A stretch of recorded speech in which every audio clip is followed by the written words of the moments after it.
আলাস্কার উত্তেজনাপূর্ণ বিকেলে আকাশ ভরা ছিল হিমশীতল মেঘে, দূরে ছিল বরফে ঢাকা পর্বতের ছায়া। এমন সময়ই হঠাৎ দিগন্তে ভেসে ওঠে এক বিশাল সাদা বিমান, রাশিয়ার প্রেসিডেন্ট ভ্লাদিমির পুতিনের বিশেষ উড়োজাহাজ ইলিউশন Il-96-300, যাকে অনেকেই বলেন ফ্লাইং ক্রেমলিন। কয়েক ঘন্টা আগেই শেষ হয়েছে এক যুগান্তকারী বৈঠক। আলাস্কার অ্যানকরেজের জয়েন্ট বেস এলমেন্ডর্ফ রিসার্চসনে বসেছিলেন মার্কিন প্রেসিডেন্ট ডোনাল্ড ট্রাম্প ও রাশিয়ার প্রেসিডেন্ট ভ্লাদিমির পুতিন। আলোচনার কেন্দ্রবিন্দু ছিল রাশিয়া ইউক্রেন যুদ্ধের ভবিষ্যৎ। লাল কার্পেটের উপর দিয়ে দুজন নেতা পাশাপাশি হেঁটেছেন, প্রথাগত ছবি তুলেছেন। এমনকি অনুষ্ঠানের ফাঁকে আকাশে উড়ে গেছে মার্কিন B-2 স্পিরিট বোমারু বিমান, সাথে 4টি F-22। যেন ইঙ্গিত দিল আলোচনার কূটনৈতিকতা যতই মধুর হোক, সামরিক শক্তির প্রদর্শনও কম নয়। বৈঠক শেষে যখন পুতিন নিজের বিমানে ওঠেন, তখন যেন আরেকটি নাটকীয় মুহূর্তের সূচনা। রানওয়ে ছাড়ার পরই মার্কিন আকাশপথে দেখা গেল দুটি অতি আধুনিক যুদ্ধবিমান, একটি F-22 র্যাপ্টর এবং একটি F-35 লাইটনিং II। এগুলো শুধু যুদ্ধক্ষেত্রের জন্য তৈরি নয়, বরং আধুনিক প্রযুক্তি, স্টেলথ ক্ষমতা আর সেন্সর ফিউশনের মাধ্যমে আকাশে অদৃশ্য থেকে প্রতিপক্ষকে ধ্বংস করার মতো সক্ষম। আর সেগুলোই আজ রাশিয়ার প্রেসিডেন্টকে পাহারা দিয়ে আলাস্কার আকাশপথ পার করে দেয়া হলো। কেন মার্কিন যুদ্ধবিমান পুতিনকে এমন নিরাপত্তা দিল? এর উত্তর খুঁজতে হলে ফিরে তাকাতে হবে কূটনীতির সূক্ষ্ম ইঙ্গিতে।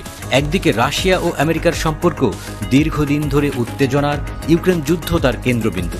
অন্যদিকে বৈঠকের পর শত্রুতা নয়, বরং সম্মান প্রদর্শনের মাধ্যমেও বার্তা দেয়া যায়।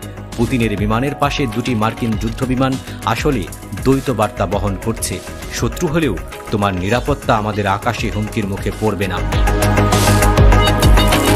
ইলিউশন Il-96-300 নিজেই ইতিহাসের সাক্ষী। 1993 সালে সেবায় প্রবেশ করা এই বিমানটি বিশেষভাবে পুতিনের জন্য সাজানো। এর নামের শেষে যোগ করা হয়েছে PU, অর্থাৎ কমান্ড পয়েন্ট। 4 ইঞ্জিন বিশিষ্ট এই বিশাল উড়োজাহাজে আছে আধুনিক যোগাযোগ ব্যবস্থা, যা প্রয়োজনে আকাশকেই রূপ দিতে পারে রাশিয়ার চলমান কমান্ড সেন্টারে। তাই বিমানটির ডাকনাম দাঁড়িয়েছে ফ্লাইং ক্রেমলিন। অন্যদিকে F-22 র্যাপ্টর ও F-35 লাইটনিং II হল মার্কিন আকাশ শক্তির মুকুটমণি। F-22 গড়ে উঠেছে আকাশে প্রাধান্য প্রতিষ্ঠার জন্য স্টেলথ প্রযুক্তি, সুপার ক্রুজ ক্ষমতা আর সেন্সর স্যুট দিয়ে এটি শত্রুকে চোখে পড়ার আগেই ধ্বংস করতে পারে। F-35 হল বহুমুখী নবপ্রজন্মের ফাইটার, যা শুধু আকাশযুদ্ধ নয়, ভূমি আক্রমণেও সমান দক্ষ।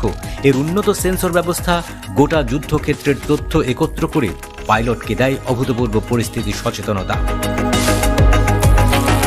এই দৃশ্যটিকে কেন্দ্র করে আন্তর্জাতিক অঙ্গনে শুরু হয়েছে নানা জল্পনা।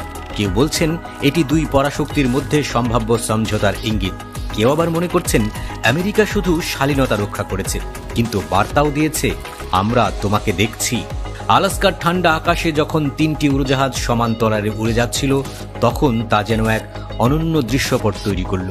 এক পাশে ছিল ইতিহাসের ভার, রাশিয়া আমেরিকার অর্ধ শতাব্দীর টানাপোড়েন, অন্য পাশে ভবিষ্যতের ইঙ্গিত। যুদ্ধ কি থামবে নাকি নতুন আকারে ফিরে আসবে?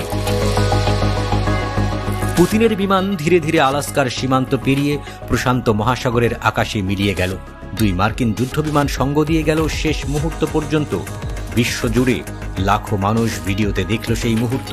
তৈরি হলো নতুন উত্তেজনা।